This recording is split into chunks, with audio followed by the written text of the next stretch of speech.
Hello, welcome back. I am recording our read aloud today in the evening after you did your first day of digital learning. And I hope it went pretty good, those of you who are able to do it.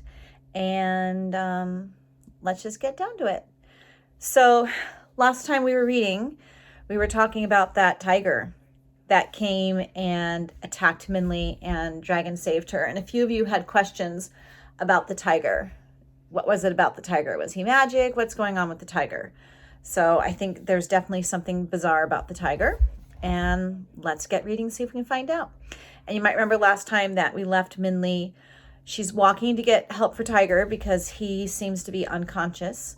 And she's just going toward that yellow spot in the distance, which she and Dragon were saying earlier was maybe a village. All right, chapter 30. Minley's feet pounded against the rocky ground, fighting the uneven earth as she climbed upward. It was difficult. The wind-carved rocks and boulders seemed to grow from the ground like trees, confusing her way and disrupting her balance. Minley was so intent on her movement that she almost didn't notice a low growl. But she halted as soon as she heard it. The tiger. She could see the tip of its green tail ahead over one of the large misshapen rocks. Quietly, she grabbed a sharp-looking stone from the ground and crept forward. I think I would be creeping backward. There it was in the clearing of flat stone. The evil animal was pacing back and forth as if it were waiting. Minley tightened her grip on the stone. Then she gasped. A plump little girl dressed in brilliant red was running toward the tiger. Before Minley could scream a warning, someone from behind pulled her down and covered her mouth. "Shh," the voice said, and Minley looked into the eyes of a small boy, who seemed to be the same age as the girl. Underneath a gray blanket he was using like a cape, she could see flashes of quilted red clothing that matched the girl's face. His face was round and pink, as if it were more used to laughing than the serious frown it wore now. She nodded at his panicked gestures to keep quiet. "Oh, great green tiger!" The little girl threw herself on the ground in a trembling kowtow before the beast. "Powerful spirit of the magistrate, my worthless ancestors angered. My brother and I were sent to you as the sacrifice you demanded." The tiger roared furiously, and the girl cowered. "I'm sorry," the girl said, her voice quivering. "My brother and I were both sent to you, but on the way here, another monstrous beast attacked us. He took my brother, so there is only one." The tiger made an outraged sound. "Yes, another beast," the girl said. "That is what happened." Is the girl telling the truth? You might remember a few lines ago that Minley got pushed down on the ground by a little boy, and they're watching this happen. So I'm wondering if the little girl is telling the truth or not. All right, and now we're going to hear the story the girl told the green dragon.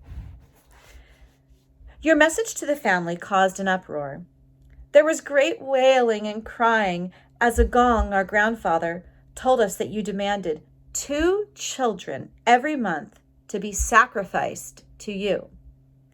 It was payment for the insult our ancestors caused you," he said, "and if we paid, you would leave the rest of the family in peace. It was a high price, but we knew, with your immense power and strength, we could not disobey. So my brother and I chose to be the first 2 children. As the family wept, my brother and I left our home to go to you. But as we made our way to meet you, an evil beast jumped from the rocks. He looked like you, only not as strong and as mighty, of course. And he was dark, the color of a night shadow. He roared at us, but as we trembled to the ground, I cried out, 'Do not eat us, beast! We belong to the great green tiger.' And the beast stopped his roar at my words. "Green tiger?" he growled. "Yes," I said. "We are sacrifices for the great green tiger. We are not for you. If you attack us, you will make the mighty green tiger angry, and he will destroy you." "Destroy me? Ha ha ha!" the beast laughed. "The green tiger is an old weakling." "No," my brother protested. "The great green tiger is the most powerful beast of all. None can defy him." The beast laughed again. "A paper pig is more mighty than the green tiger. I will take you, but leave the other for him. Pathetic dog that he is." "And with that," the girl said, "he took my brother and dragged him to his cave." The girl burst into sobs as Minley stole a glance at the boy. The boy looked a bit sheepish, but again put his finger to his lips for quiet. The tiger growled with impatience. "As he disappeared, he said, the girl swallowed nervously at the green tiger's furious face. "Tell the green tiger that his son, the king, left you out of pity for his poor, feeble father." With those words, the green tiger roared with such rage that even the stones seemed to shudder. Minley quaked, and the boy held her arm even tighter. "I can show you his den, where he dragged my brother," the girl quivered. The tiger nodded at the girl with narrowed eyes, seething with fury. Shaking, the girl got up and began to lead the tiger away from the clearing. Minley, with the boy beckoning, silently followed. Chapter 31. Minley and the boy followed from a distance, past sharp rocks and jutting boulders. The girl finally stopped in another clearing. It was only when Minley and the boy pressed up behind one of the rocks that she realized it was once a stone carving, and the clearing was the ruin of an abandoned house, now mostly worn away by the wind. "Here," the girl said, "the beast dragged my brother into that cave." She pointed to a strange hole in the ground. Minley scarcely recognized it as a large abandoned well. And I hope all of you know what a well is. It's a hole that's dug in the ground, deep in the ground, and at the very bottom there's groundwater. So long ago, people would dig into the ground for water, and they would sometimes cover it with bricks so that the hole would stay put. So if he's looking down into the well, he's looking down into a big hole deep into the ground. The rocks around the opening were rough and cracked, and a ripped piece of red fabric lay torn on one of the sharp stones. Minley looked at the boy and saw his ripped pants. He smirked.